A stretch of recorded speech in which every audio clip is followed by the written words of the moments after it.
Зодия Телец, нека видим какво ви очаква в седмицата 1 до 7 септември. Хайде да видим какво ще покажат картите за вас в кариерата и в любовта. Скъпи телци, много е вероятно в работата да се наложи да оставите нещо назад в миналото. Това ще е наистина за добро, защото тепърва всичко това, което сте манифестирали в финансов план, ще успеете да го сбъднете.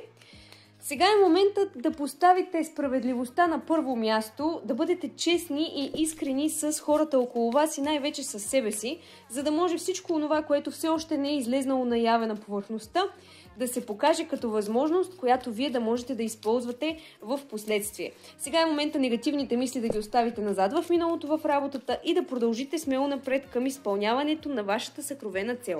В любовта, от своя страна, скъпите телци ще успеят да намерят пътя към своя любим човек, ще успеят да придобият една ментална яснота, която да им помогне да сбъднат своя съкровена мечта в любовта. Доста позитивизъм, положителна енергия ще имате по пътя към изпълнението на вашата мечта с вашия любим човек. Един ползотворен, много плодороден, дори бих казала, период за вас се очертава, скъпи телци, така че възползвайте се от тази енергия. Скъпи телци, за вас имам един прекрасен амулет за защита на дома.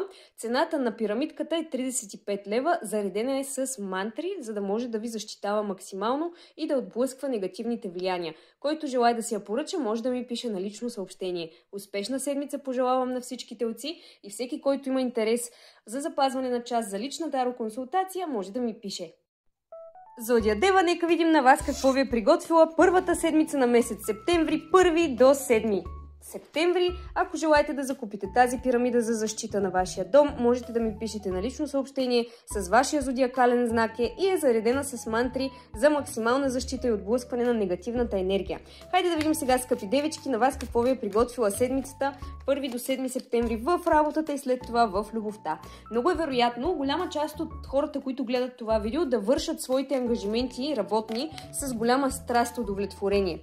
Но в един момент да усетят някакво прекомерно натоварване, което да ви накарат да се отделите за момент от тази токсична атмосфера, в която сте в работен план. Ако работата ви харесва, но колективът и атмосферата не, сега е момента да направите някаква промяна, защото имате подкрепата около себе си, да предприемете някакво ново действие, което ще бъде свързано с по-голямо изобилие от когато и да било. Но сега е момента да вземете решение и да действате на 100%.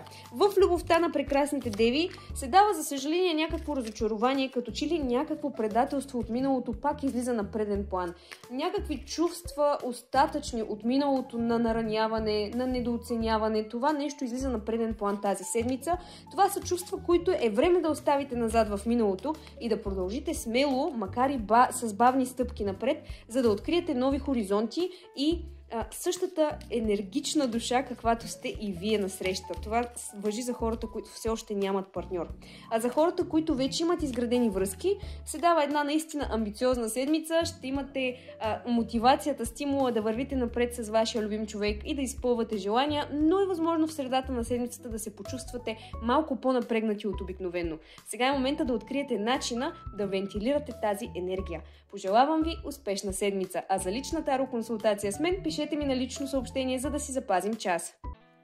Зодия Козирог, добре дошли във вашата седмична прогноза 1 до 7 септември. Нека видим какво ви е приготвила седмицата в работата и в любовта. В работата се дават някакви много устремни действия от ваша страна. Много амбициозни ще бъдете да изпълнявате вашите ангажименти на 100%, но в средата на седмицата е възможно да се разколебаете, да се почувствате така, сякаш има някакъв по-добър път, по който да вървите. Това със сигурност е така, но в момента това, от което имате нужда, е да намерите балансът вътре в себе си, защото той на моменти ви липсва. Това ще се случи, когато се отделите, когато се обособите от всички токсични контакти, от токсична атмосфера и останете насаме със себе си, защото тогава ще прозрете някакви истини, които до момента са били скрити и ще имате възможността да се свържете с вашата интуиция на по-дълбоко ниво.